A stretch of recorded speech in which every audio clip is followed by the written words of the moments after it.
Their attempt at levity.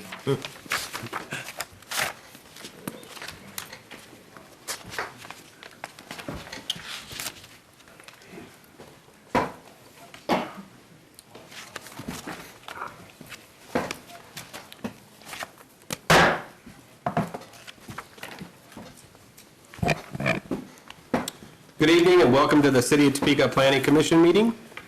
We are a commission appointed by the mayor and city council to plan for the orderly growth and development of the community, to hold public hearings, and to make recommendations to the city council on planning items. Please note that the city council rules state that public hearings for planning cases shall be conducted solely by the planning commission. No additional public hearings will be conducted by the city council. Tonight's cases are tentatively scheduled to be heard by the City Council next month. Agendas can be found at topeka.org. For cases that require public hearings, the procedure will be as follows.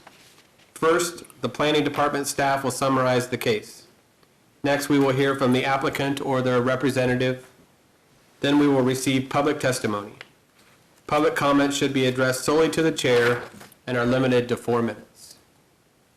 Chris, please take the roll.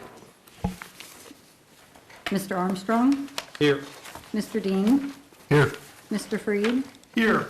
Mr. Kanar? Here. Mr. Kelp? Here. Ms. Lawson is absent. Ms. Messina? Here. Ms. Ringler? Here. And Mr. Werner. Here. We have 8 and a quorum. First item is approval of minutes, February 17th meeting, 2020.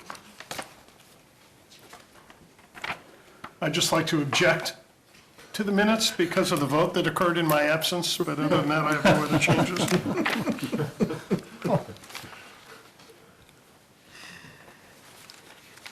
I would move to approve the minutes as written. Second. Motion is second. Chris, please take the roll.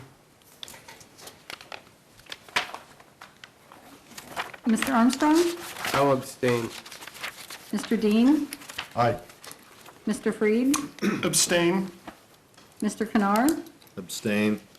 Mr. Kelp? Aye. Ms. Messina? Abstain. Ms. Ringler? Aye. And Mr. Werner. Aye. Motion passes 4-0 with 4 abstaining.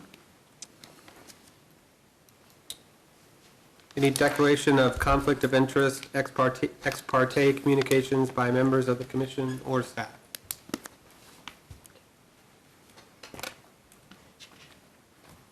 Hearing none, we will move on to the action items.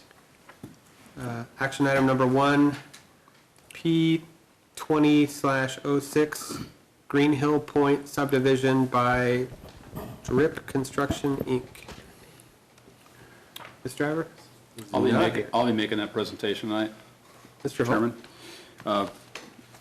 Green Hill Point subdivision is proposed by Drip Construction and is a subdivision of 57 acres on land outside of city limits and outside the urban growth area. It is located inside the 3-mile jurisdictional boundary, and thus the subdivision requires city approval. Subdivisions inside the 3-mile boundary, even though they're outside the city limits, require city approval. They're regulated by the city. The subdivision contains 20 lots. 18 of these lots range in size from a half acre to about 9/10 of an acre. The other 2 lots are each over 20 acres in size. The city adopted the current land use growth management plan in early 2015, and the land use plan marked a major change in land use policy, placing more rigorous controls on residential subdivisions outside the city limits. This was done for the purpose of proposing a more fiscally prudent pattern of development. The land use and growth management plan accommodates subdivisions that cluster most of the residential lots in an area no larger than 20% of the parent tract, leaving the remaining 80% for future development.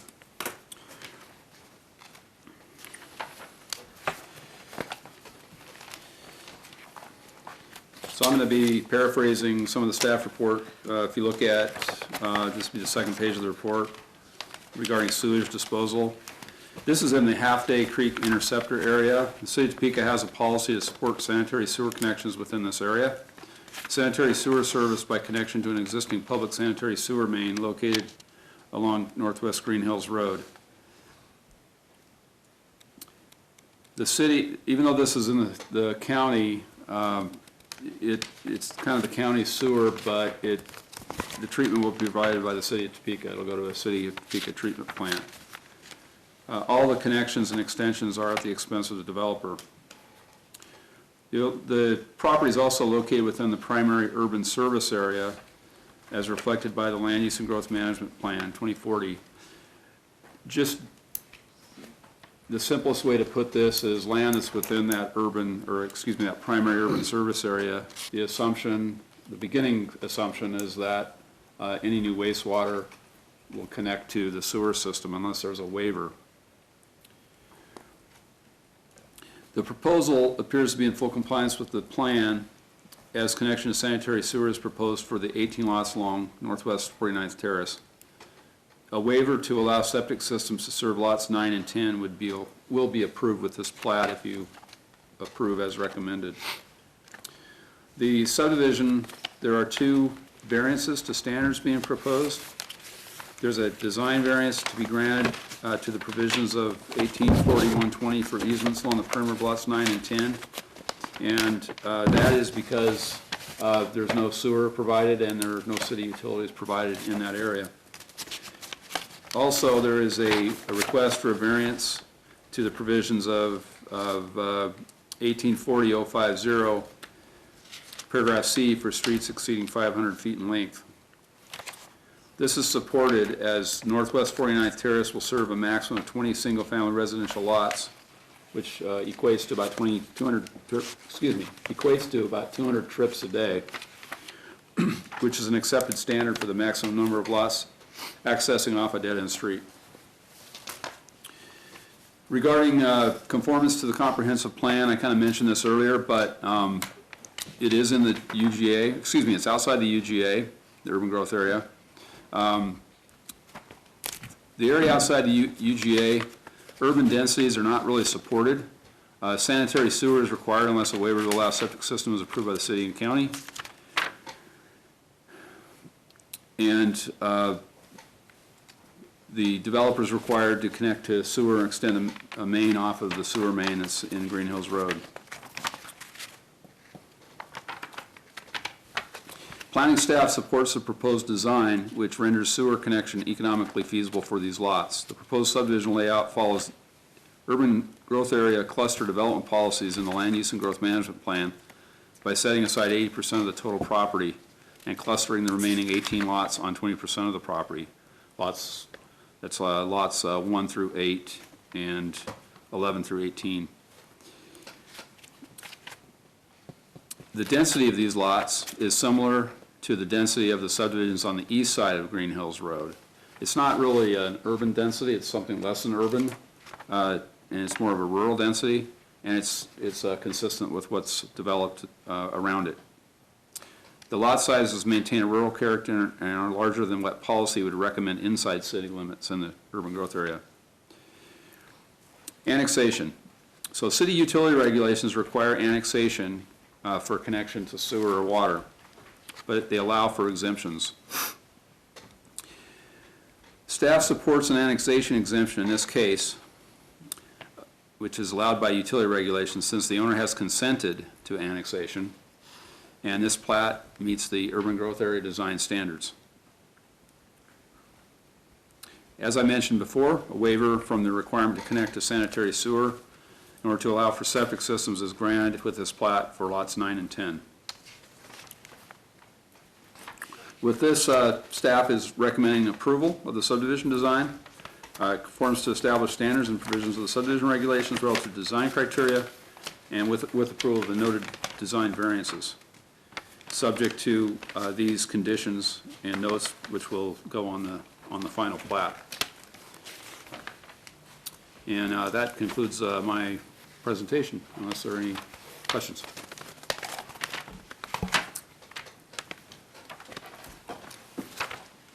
Mr. Chair, I have maybe a curiosity. Sure. Does this go through the Shawnee County Planning Commission also? How does that work when it's in the county? It does not go through the Planning Commission with Shawnee County. Okay. Because the city has sole authority over the subdivisions. Okay. Mr. Chairman? Yeah. Like a question about traffic, the traffic count, the 200 vehicles a day, that's at the end of the cul-de-sac street. That's where the count is. It's not I'm a little familiar with the property around there and the access off of 46th Street, which isn't the greatest in the world, sight lines wise. We'd expect most of those 200 trips a day to egress off 46th Street? Or any projection about that? Well, the trips would go off of 49th Terrace on the Green Right. Hills. Is that what you're referring to? Right, well, and then they got to go somewhere. So won't most of those, you expect most of those vehicle trips to end up on 46th Street? I think I'd make a general assumption that that'd be true. We didn't require a traffic study. Well, and that's kind of leading my question. At what point,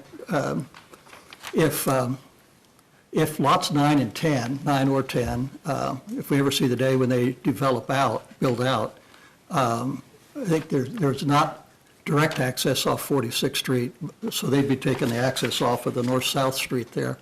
But it would still be impacting the 46th Street traffic. And I guess, and forgive me, it's just kind of a general question about the interplay between the city and the county in this situation. If the city determined by a traffic study that development of this or the balance of the property would create a traffic problem at 46th Street, but that's certainly outside this platted area. And is there some kind of a handshake agreement with the county in terms of, if they said that intersection need to be signalized because of the additional traffic flow, how would the city work that out? So Mr. Feiner might be able to better answer this question, but I think that if that was ever to develop, it would probably cross a threshold where it would require a traffic study, potentially. I think in terms of access, you'd probably have another means of access on the Green Hills, but that doesn't address your issue with. Under the present procedure, though, is planning, do you not do a traffic study because you're only looking at the entrance off of that cul-de-sac street and not off 46th Street? Is that the way it works? That's a good question. I think the county would be the agency that would request the traffic study because they are responsible for the roads. I don't know if you have anything to add. Excuse me, that's true. We would rely on the county public works and planning staff to require a traffic study in that case and let us know if 46th is going to be impacted or if they want to have the applicant do the study to show it will not be. But it would be their traffic study, is that right, Bill? I mean, it's their. It's the developer's traffic study. Yeah, but it'd be done under the direction of the county? Public Works? Correct. We look to them to tell us that. Okay. And I Thank guess, you.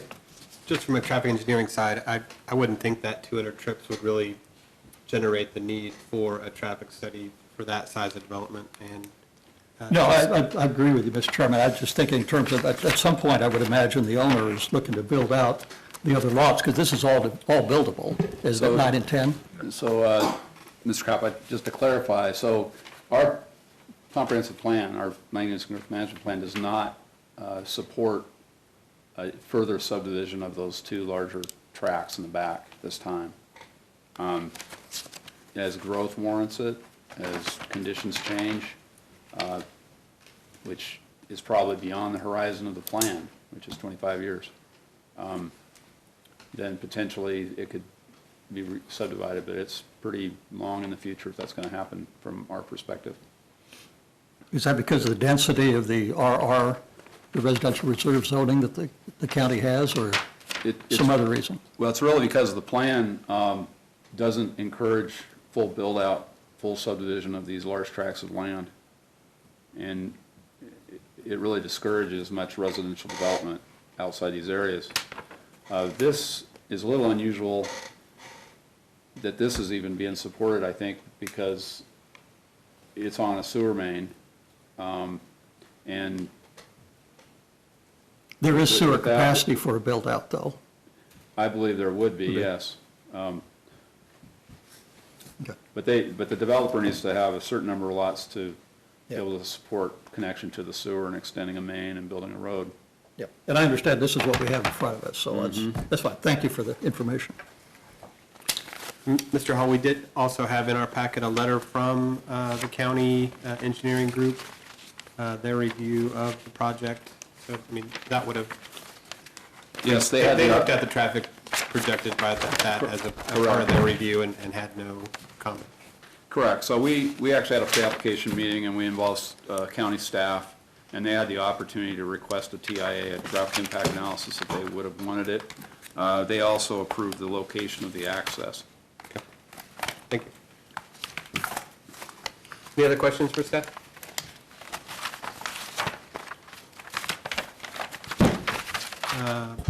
Probably then we would move on to a presentation by the applicant, or if you guys would like to say anything about the project.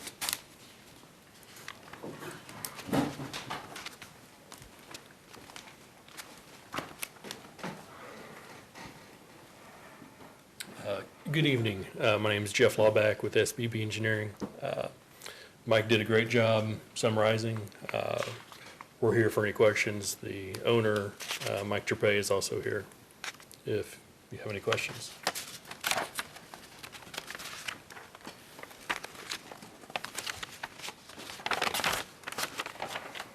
Mr. Chair, I just had one question. On the list of questions from your public meeting, you asked about homes being converted for multifamily housing. Are these all supposed to be single family? Yeah, single family. Okay. And actually, I had my other question, I think that already answered the two big lots. Those are remaining large lots. They're not able to be subdivided without getting redone, I guess. So, thank you. Jeff, also, you said you answered the timeline of construction of streets and houses. Can you let us know what that is? I believe we're aiming for probably next year. Maybe getting utilities later this fall, but it's a tentative schedule. Thank you. Any other questions for the applicant? All right, thank you.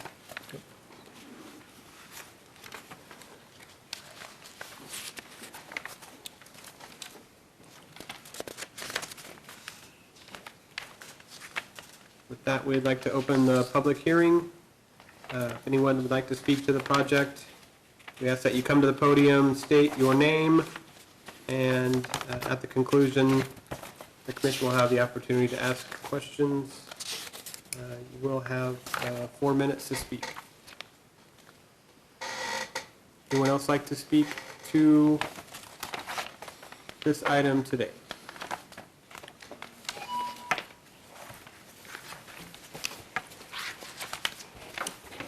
Seeing none, we will close the public hearing.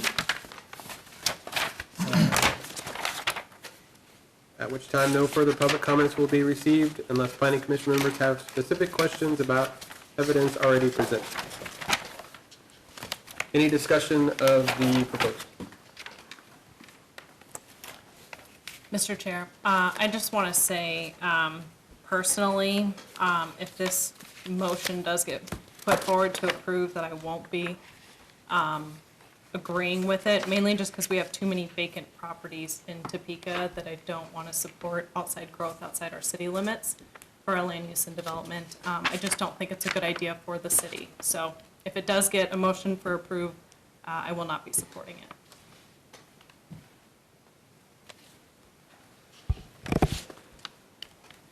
Mr. Chair, I might just mention, so for me, I will be supporting this. I actually live 2,000 feet away from this, so it's kind of my neighborhood, basically. And I know the neighborhood across the street to the east it's booming. The houses sell very, very quickly. I appreciate that the two larger lots on the backside. One of the concerns of the neighbor was the trees and the wildlife in the area, and I think having those two large lots address that more than sufficiently. There's a lot of wildlife in the area. And I think that I see it as a good thing for our community up in the senior district area, so. My one concern when I was looking at this was, I wish there were a turn lane on 46th Street on the Green Hills. There's kind of where it V's off, there's almost a quarter of half of a turn lane, but not much, but I think it'd be a lot safer if there were a turn lane, but I don't think that this development is what's going to make that work or not work. I mean, that's just a general comment about 46th Street right there, so I don't think it's enough of a add in traffic to, to deter that, so. I didn't look specifically, but I think this area is a part of the Shawnee County absent sales tax, countywide sales tax, Northwest 46th Street project. I'd have to look at that. They are going to look at corridor-wide, some of those same issues. Yeah. There's a turn lane just to the east of Green Hills, but it doesn't quite make it to the west side of Green Hills, so hopefully that'll be addressed at that time. Yeah, Mr. Chairman, and I'm sensitive to what the Commissioner said about the building outside the city limits, but this is one of many instances where it's that problem between the city having subdivision regulation and the county having the zoning. The zoning that the county has created this. It's not the city's responsibility or authority to determine what the land use is going to be. And while I'm going to support the motion to approve, but with the reservation, but understanding that the alternative to this might be even more of the 3-acre ranchettes, which are extraordinarily wasteful use of land. And so you pick your poison, I guess. And people have to live somewhere, I guess. But I understand where you're coming from on that, and there you go. Mr. Chair, can I ask for some clarification from the staff? What is it exactly that the commission would be voting to approve or disapprove? Is this, I see a statement here, the subdivision's design meets the policies and regulations and is in conformance with the comprehensive plan? Is that what we're deciding?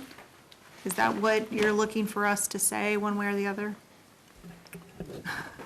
What kind of motion are we looking for, I guess, is what I'm saying. The motion, Ms. Ringler. I didn't see one. I don't think we drafted a motion on this. Yeah, that's why I'm a little confused. I mean, we're talking about approval, but approval of what? So, I can respond. okay, thank you. It would be a motion to approve the plat, subject to the conditions of the staff report. Plat, okay. And if I may, Mary, do you want to just explain that their action for a plat is different than what they normally do for a zoning, which is a recommendation? Yeah, this is not a recommendation to the council. You approve the plat, it'll go to the council, and their responsibility will be to approve or accept the dedications of the property in the plat. That's their responsibility, but it is within your purview to approve the plat itself. And the idea is that our approval of the plat is saying that this does meet the plan? It meets the subdivision regulations. Okay. And I'll just build on that. The subdivision regulations also contain a standard that it must be consistent with our comprehensive plan, which is why we talked a lot about that in the staff report as well as tonight.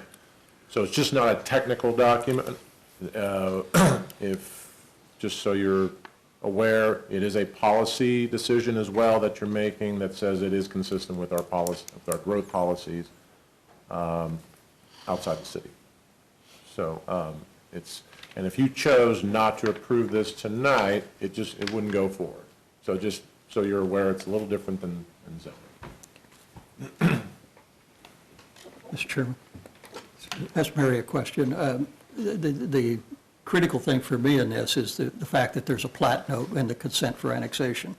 And given that what the city council does, what the governing body does, is just acceptance of the dedication of the public, the rights of way and so Correct. forth. They cannot the city council does not have the ability to strip off a plat note if they wouldn't have a reason to, but Correct. but You're they right. could not do it. Correct. Their only recourse is to just refuse to accept the dedications, which Correct. brings everything to a halt. Yes, Yeah. correct.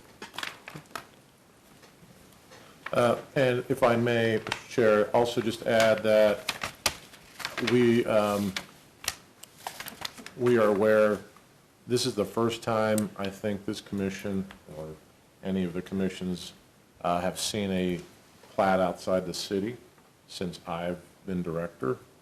So if you have questions and are not sure how this fits, it's perfectly fine to be asking these questions. You don't see a lot of plats in the city either. We don't have a lot of major plats. We do a lot of minor plats.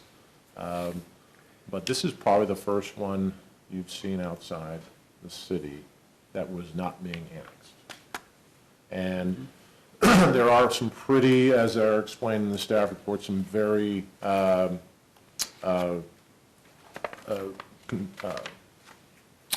straightforward rules about if you connect to utilities, city utilities, you need to be within the city. In this case, there is an exemption that if you are connecting to the city utility, and you have a plat that meets our comprehensive plan design standards, that is an acceptable exemption from the annexation. The reason you haven't seen those, or any of those until now, is really there hasn't been a lot of folks stepping forward wanting to put in a street. And that really makes this thing work. If the developer did not want to put in the street, you probably wouldn't see a plat here. They would do a much different looking subdivision that did not punch in a street, and it may not meet our standards either. And so to pencil this thing out, I think that's, and there's some evidence here that the cost of connecting the sewer to make this work, you need to do this sort of a density, and you just don't see, we haven't seen that. Well, since at least we changed our rules, which were 5 years ago. And so we are continually, we talk to people who want to do more lot creation outside the city, but when you begin to connect it to our utilities, it becomes very problematic unless you do something like this. So that's why you don't see many. If I could Go add- ahead. Just, if I could add something, Mr. Chair, Commissioners, the sewer was installed well before the land use plan was adopted. So the land use plan is a departure from a past policy that supported the sewer along Green Hills Road and the Hefty Creek Interceptor. So it kind of creates kind of that conflict. So this is kind of where we got to, probably a good, in staff's perspective, kind of a good spot where it works for the developer who already owned the land, by the way, from my understanding. But we can find a sweet spot where it's consistent with the comprehensive plan, with the land use and growth management plan.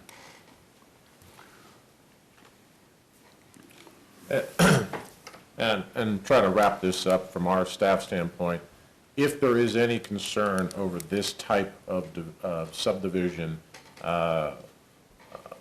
beyond the city, just know that we have a policy that's pretty specific with this 20% you can develop, 80% set aside. That is the policy in our growth management plan. If you or any of you would feel like that needs to be revisited after looking at something like that, you're a policy body, that is something that we and staff can if you direct us, we can take that on. So just want you to know, this opens up questions that you probably haven't seen before, but we're prepared to handle it and revisit if need be. We don't We don't anticipate seeing, we don't have anything on the horizon that's like this, but I think we're saying that but for the cost of doing this type of development, we could see a lot more of these. Because there is sewer in the area, and there is some large tracks out there. Mr. Chairman, a question. So, I'm trying to play around with this. The zoning is then set by the county, right? And so this, the RR1, do they discuss lot sizes as part of that zoning? Commissioner Freed, the minimum lot size is discussed as a 3-acre minimum lot size, but that is if you don't plat. If you do plat, you can go less, which is what they're doing here. And there's no minimum if you plat it? Not that I'm aware of, no. Because I realize there is housing to the east, but it looks like those lots, I can't tell if those lots are similar size. They seem they're larger, but I don't have any. Commissioner Freed, that actually was by design. We do not, your land use and growth management plan does not support urban densities outside the city without it being in the city. So we were very careful to work with the developer to make sure that his density was similar to what's east of Green Hills, and that's about anywhere from, it'd be less than 2 units an acre. It's probably 1.5 or something in that, 1.5 units an acre in that.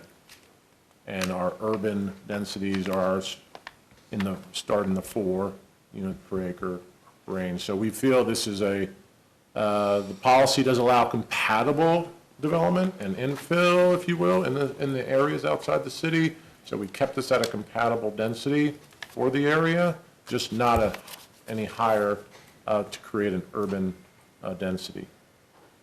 And does that 1.4, that's calculated just using the acreage that's in the 1 through 8 and 10 through 18? It's just one, yeah. It is. Excluding, Not excluding the The 9 and 80%? 10? Yes, correct. okay, That is correct. thank you. Yes. Mr. Chair, I again just want to say, this does bring more concerns for me for future projects that would come up to us now that if we consider approving this, or if this gets approved, what incentive would there be for us to stop others if they're coming and looking the exact same? So, I don't think this is a good idea and the right time for Topeka for its growth.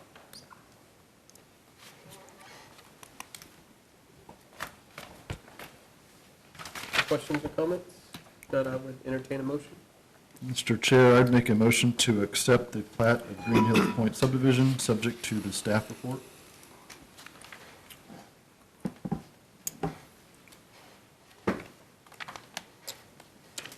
Second. Motion and a second. Any further discussion? Mr. Chair, if I could you change that to approve the plat as Sure. opposed to accept? Approved. Approve it. Okay, This thanks. motion to approve the plat of Green Hills Point subdivision. Okay, thank you. Any further discussion? If not, Chris, would you take the roll, please? Mr. Warner? Aye. Ms. Ringler? Aye. Ms. Messina? No.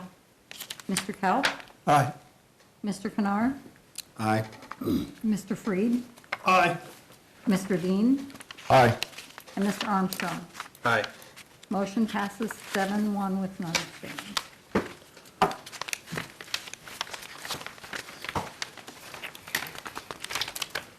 Action item number 2, Crossroads Wesleyan Church. Item 2A, A20/01 by the Kansas District of the Wesleyan Church. Mr. Warner. Thank you, Mr. Chairman. Commissioners, This is an annexation proposal, which is to annex the Crosswind Wesleyan subdivision, which was recently approved as a minor plat. This property is approximately 29 acres. This is considered a unilateral annexation, which means the property is contiguous to the city and the owner has provided consent. So this annexation of this type will go to the city governing body for approval. Planning Commission review of annexations is not required by state statute.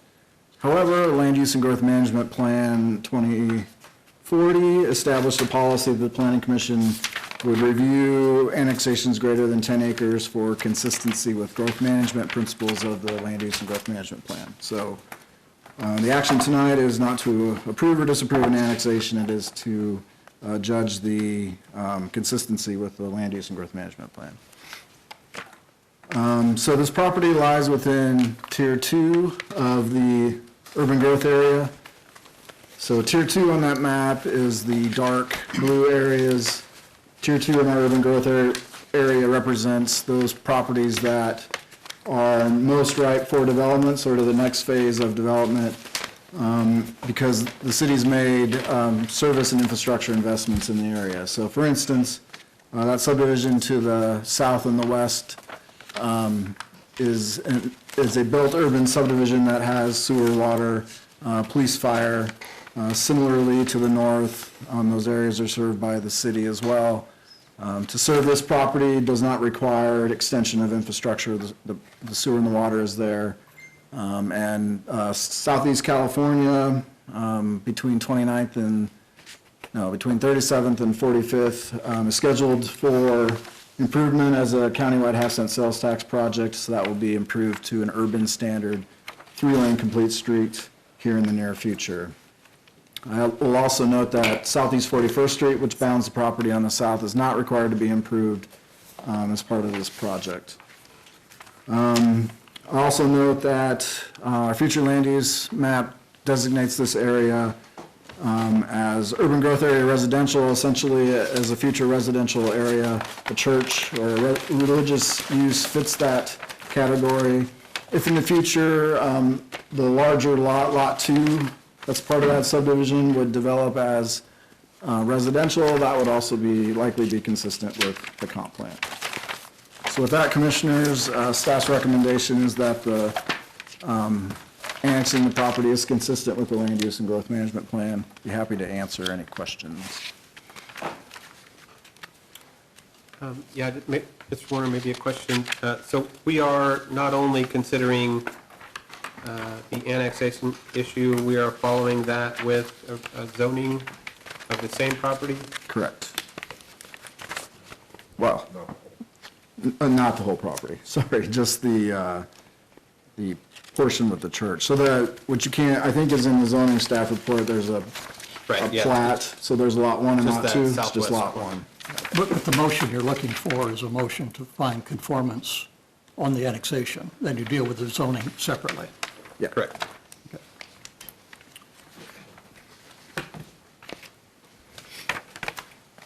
Questions for staff?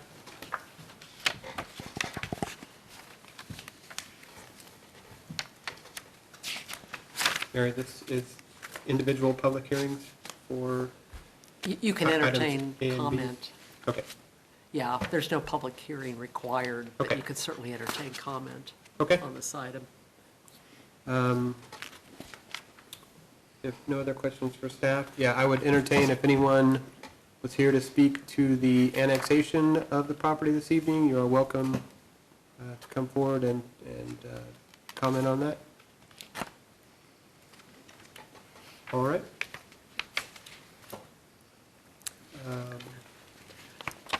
Any further discussion by commissioners? Mr. Chairman, I would offer a motion that the Planning Commission find the proposed annexation to be in conformance with the comprehensive plan. Second. Motion is second. Any further discussion? Chris, will you take the roll? Mr. Armstrong? Aye. Mr. Dean? Aye. Mr. Freed? Aye. Mr. Kennard? Aye. Mr. Kaup? Aye. Ms. Messina? Aye. Ms. Ringler? Aye. Mr. Warner? Aye. Motion passes 8-0. Move on to action item 2B, Z20/01, by the Topeka Planning Commission, requesting to amend the district zoning map from RR1 Residential Reserve District to R1 Single Family Dwelling District on a 2.2 acre tract located at the northeast corner of Southeast 41st Street and Southeast California Avenue, all being contiguous to the corporate city limits. Mr. Hall. Thank you. I'll make this presentation.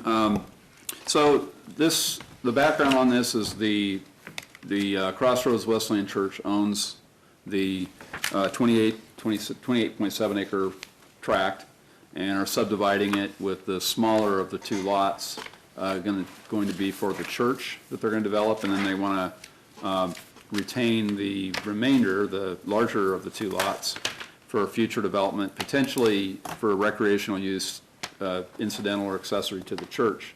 But also, there could be some other use that comes along that makes sense. So, for the greatest transparency, the lesser confusion, we brought the zoning change to you at this time so it's concurrent with the annexation, because and we're also processing the plat. That's why we did that. It's by the Planning Commission because the Planning Commission has the authority to initiate zoning changes. So I suppose the Planning Commission could say it's not appropriate to initiate a zoning change, but we brought it to you as kind of one package. We didn't separate the initiation of the zoning from the actual zoning application, if there's any confusion about that. So if you can see the map up on the screen. The entire tract is 28.7 acres. The smaller lot, which will accommodate the church and the parking for the church, is 2.2 acres. A religious assembly, a church is also called religious assembly in our zoning code. It is a permitted use, permitted by right in the R1 district. Generally, when land gets annexed to the city, it's in the public interest for it to be zoned R1 rather than RR1, because there are certain activities that are allowed in R1 that are probably not compatible with land uses that are zoned R1, single family primarily. In this case, because there's some question about how the balance of the property will develop, and because the owner currently allows hay to be harvested on the property, which is an agricultural use, we did not recommend that the entire property be rezoned. And so that's the background on this.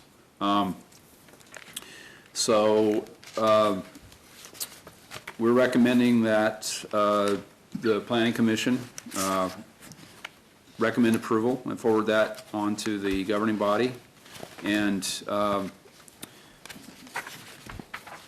in terms of the findings, the analysis, the predominant character of the neighborhood is single-family residential, especially to the southwest and to the north. The surrounding zoning and land uses are for R1 single-family dwellings. The proposed zoning is supported by the Land Use and Growth Management Plan, so it's consistent with the comprehensive plan. The proposed R1 zoning poses less potential negative impact to adjacent property owners than if it was left in RR1. There are some uses, and these are noted in the staff report, some uses that are potentially incompatible. And for that reason, we're recommending that you forward a recommendation of approval. And be happy to answer any questions you might have. Just want to note, the consultant he certainly is a consultant to the church. The Crossroads Wesleyan Church is in the audience at South Hall. And if you have questions specifically about the project, I'm sure he could answer those. Just one quick question, Mr. Chairman. So in the development case history, I think maybe you answered this in your presentation. It talks about there was a initiation of the rezoning on February 7th, which I assume was February 17th, but I don't think we did that. So I think you just moved it back, so it's all being done. Maybe it was scheduled at one point and then pulled back? Yeah, we talked about that at our last meeting that we had with you. Okay, I wasn't at the last meeting, but I didn't see anything on the agenda about it, so that's why I was surprised to see. There was a presentation on our land use? Sorry. I remember now. It was a presentation on our CIP, and one of the projects was California improvement. And so while we were talking about that, we let it be known that there would be this project coming forward under your name. So, just for the record, I misspoke. I wasn't at that meeting, but it's in the staff report. It really was initiated in a relatively informal way. I think the date is wrong. I think it is February 17th. Thank you. Thank you. Mr. Chairman? It's- Like when you have a annexation and a rezoning so close in time, the city council has not yet annexed the property. Correct. And I note in the write-up of the staff report, it makes reference to annexation occurring on March 16th, so you'll want to correct that. That's under the heading conformance to comprehensive plan. Oh, But that's not my question.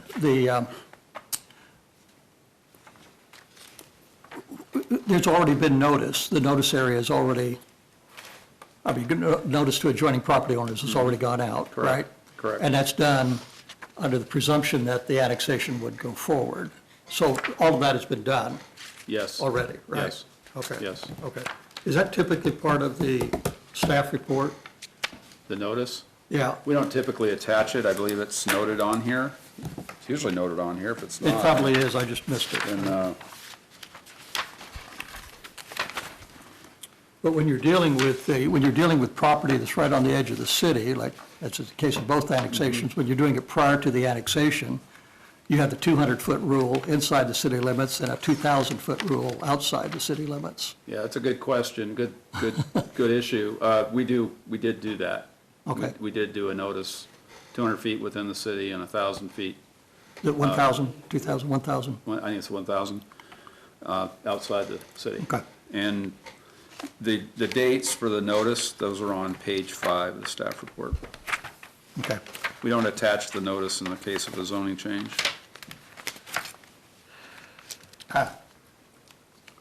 Okay, yeah, thank you.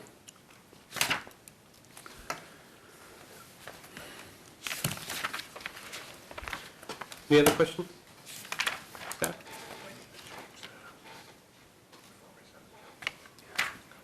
Is there anything that you would like to add about the project that you guys are putting together, sir? I don't think he heard you. Is there anything that you would like to add about the project this evening, sir? Okay. Given none, any further discussion? Mr. Chairman, I've got a question of staff. One more. Is it close the public hearing, or? Yeah, no public hearing, but, yeah, we're good. Under the heading of availability public services, this says the applicant has agreed on the plat to not object to participation in a street benefit district. And I didn't see that, if there's a plat note in there on that, I didn't see it on the plat. So, Mr. Kaup, we're processing the plat as a minor plat, and that's just a draft. Okay. So the plat, Okay, in our comments to the applicant, we asked them to add that as a note, and that'll appear on the final plat. okay. The plat before you is what they submitted with their application.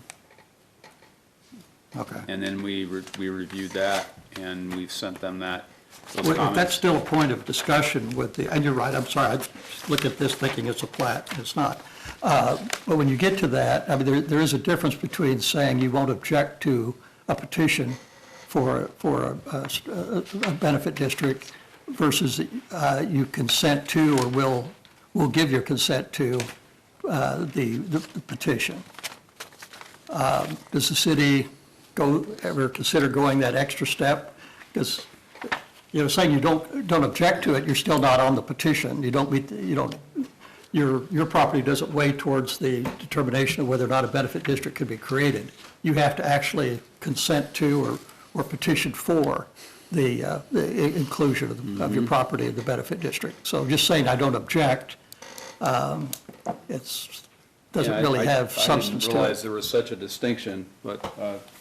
Well, there is. Bill, There is. You think so? We can look at it. That is the standard language we've been using for all these years. We pulled it out of retirement and plugged it in here because we don't use it much anymore. So we will have to check on that to make sure it's the right language. Good point. Well, I've seen people get burned on that Yeah. before, so.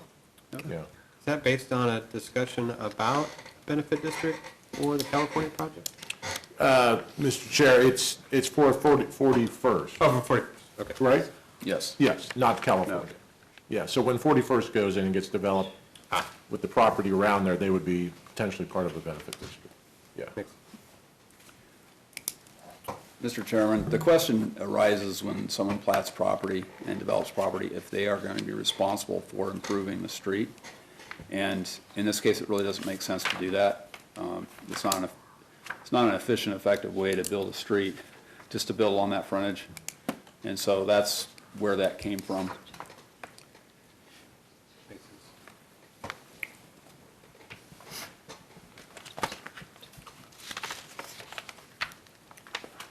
No further questions? Entertain a motion? I'll make a motion. Based on the findings and analysis in the staff report, I move to recommend to the governing body approval of the reclassification of the property from RR1 Residential Reserve District to R1 Single Family Dwelling District. I'll second. Motion and a second. Any further discussion? Hearing none. Chris, will you please take the roll?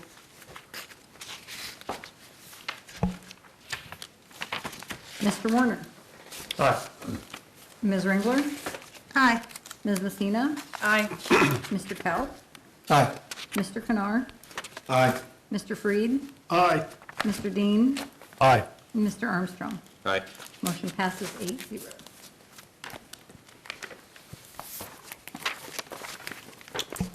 Item E on the agenda tonight, communications to the commission. Mr. Bryant? Mr. Chair, I only have one, and that concerns future meetings, et cetera. Obviously, you saw tonight, we go through a series of meetings to get here, including your meeting, and with the coronavirus out there and the crisis we're going through, limiting contact and limiting interaction, we're going to have to rethink maybe, so just be prepared about, we want to still be open for business and get business done, but we may have to rethink how we end up accomplishing that. And as you know, things are changing day to day. So what I'm telling you today may not mean anything tomorrow or in a month, but we are planning to look at our process, which includes our meetings with the applicants, our neighborhood meetings, as well as this particular meeting. So this could be the last meeting as we know it. There could be something that looks different, but we're going to try to accomplish our business mission without putting any of us or others at risk. So that's my update for today. We will keep you posted for next month. We do have a couple cases, so we do have to think that through, whether we're going to be meeting in this type of setting or not. So I appreciate your patience and understanding. As you all know, we're all going through it. So doing our part. Thank you. Thanks, That's all I have. With that, we are adjourned. Good, Tina, do I get to bang this at the end too? Sure. Do whatever you want.